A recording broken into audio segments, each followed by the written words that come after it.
Guys, these tools are incredible and I'm going to show you how to use them. If you've never heard of these tools, you must definitely give them a try.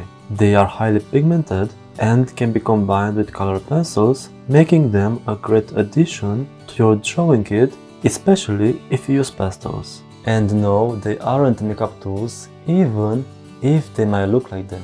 I know I woke up your curiosity now, so I won't keep you in suspense any longer. But what are actually these tools? Before we jump into the techniques, let's talk about what pan pastels are. Pan pastel is the world's first range of pastel colors that can be mixed and applied like paint. They are professional, artist quality soft pastel colors in a unique pan format. Each color is loaded with the finest quality artist pigments for the most concentrated colors possible. Honestly, the way they are stored is indeed unique and very easy to store.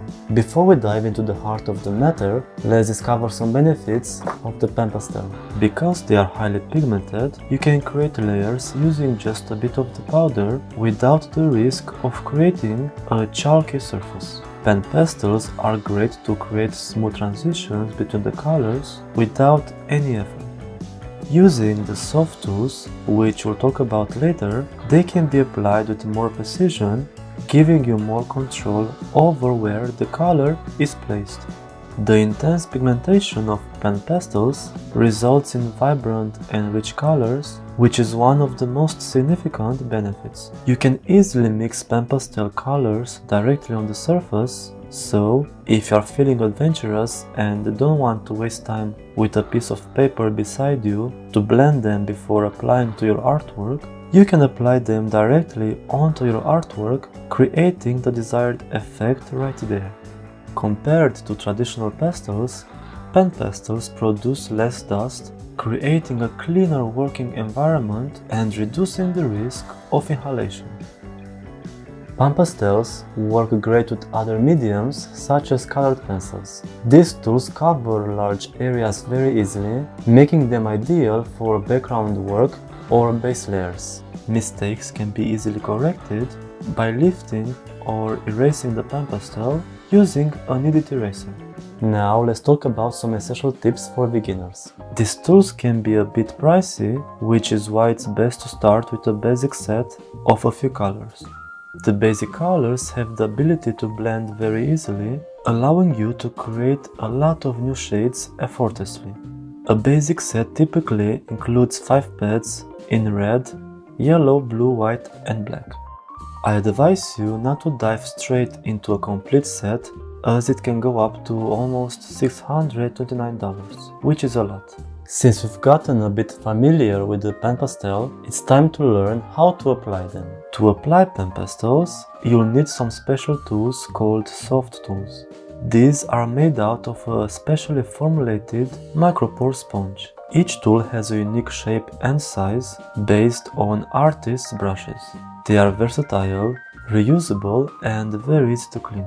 Soft tools come in 4 shapes. You have a round one, a triangular one, a rectangular one and an oval one. Each shape serves a different purpose, providing versatility in applying pan pastels for different effects.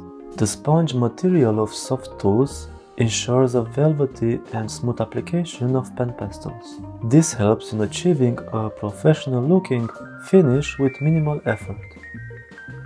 The softness and flexibility of the tools allow for controlled blending, giving you the ability to create gradients and shadows very easily.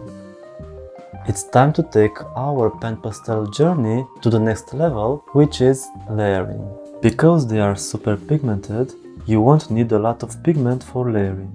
Just rub a soft tool in a bit of powder from the pad and then gently apply it to the paper in circular motions without too much pressure. Take it slow because if you apply too much pigment at once, you'll fill up the paper's texture and the pastel will just move around instead of blending nicely with the paper's texture. That's why I recommend layering little by little until you see that the paper's color isn't visible anymore, and also when you notice that the tooth of the paper isn't visible anymore, it's also a very good clue that the paper's texture has been filled.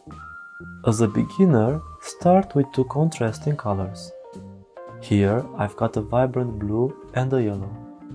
Using the soft tool, gently apply the yellow, creating a small section. Now check out the cool part as I throw in some blue and mix it with the yellow. Let the colors do their thing and see the awesomeness happen. The key is to use light pressure and circular motions. This helps the colors to melt seamlessly, creating a very smooth transition.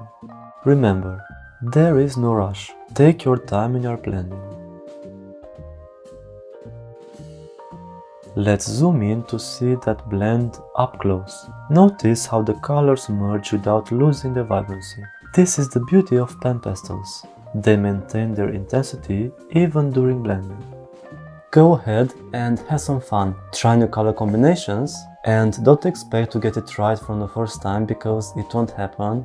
It needs some time. The more you mess around with pan pastels, the better you get at using them. As a quick recap before we dive into the demonstration, let's briefly go over some application tips. Start light. Begin with a light application. Pan pastels are highly pigmented and just using a bit of the pigment is going to get you a long way. You can always add more layers if you need it. These tools are specially designed for pan pastels. They help in controlled application, layering and blending. Experiment with different shapes for various results. Build up your layers gradually. This prevents overwhelming the paper's texture and allows for better blending of colors.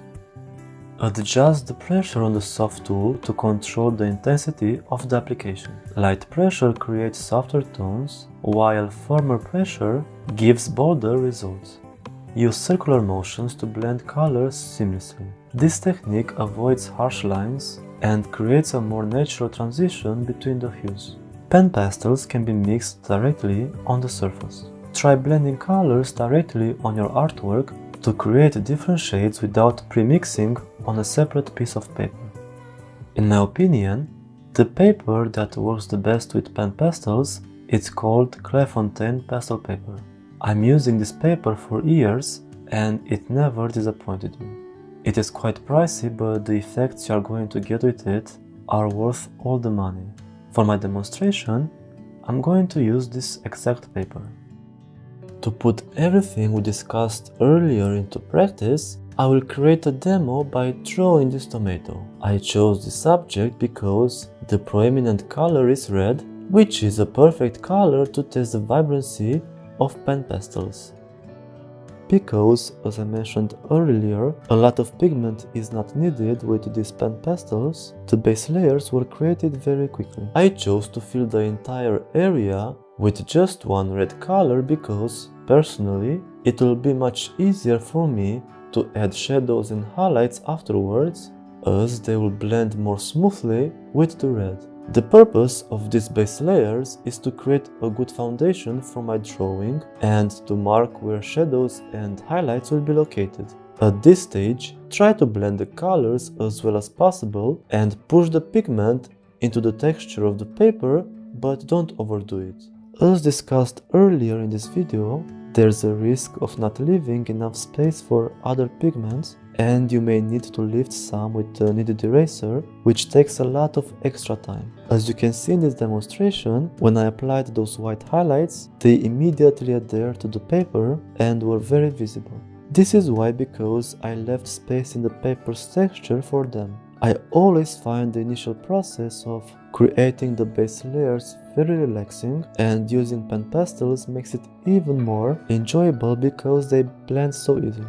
To show you how easily they can be used with other tools, I used some pencils to refine a few shadows and highlights and also add some details. Because the paper on which this drawing was made is very small, it doesn't leave enough room to create some very fine details with the soft tools, which are a bit too thick for that purpose. That's why I opted for pastel pencils. I'm not saying you can create a very realistic drawing using only pan pastels, but you can't achieve the same level of detail with them, which I personally am obsessed about.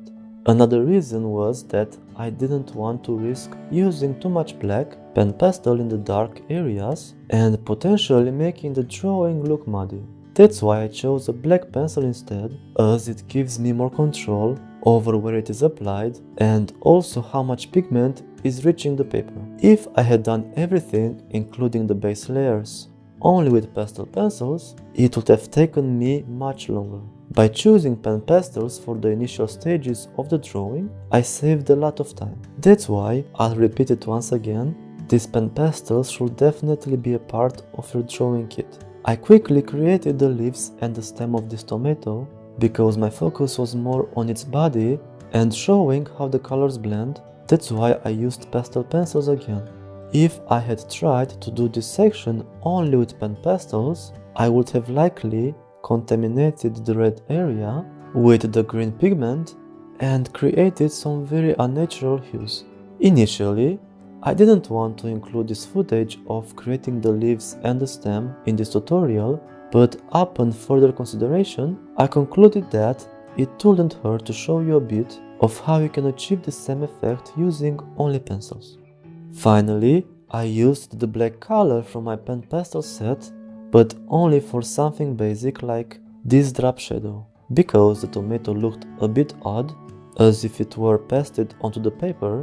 This shadow was necessary to avoid undermining all the previous work of trying to make the tomato to look as realistic as possible. I'm very pleased with the decision because this detail provides a complete finish to the drawing. This demonstrates that pan pastels are a great choice even if you want to create just a drop shadow that takes only a few minutes. Isn't this tutorial a proof that these tools are amazing? But guess what? Your pastel journey doesn't stop here. If you're curious to learn more about this amazing art medium, I've got a playlist right over here or here waiting for you to learn more. And it is full of tips and tricks of how to use this medium. Click on it and let's keep this learning journey going. Don't forget to subscribe, click the bell button if you enjoyed it, and I'll catch you in the next tutorial. Until then, happy creating!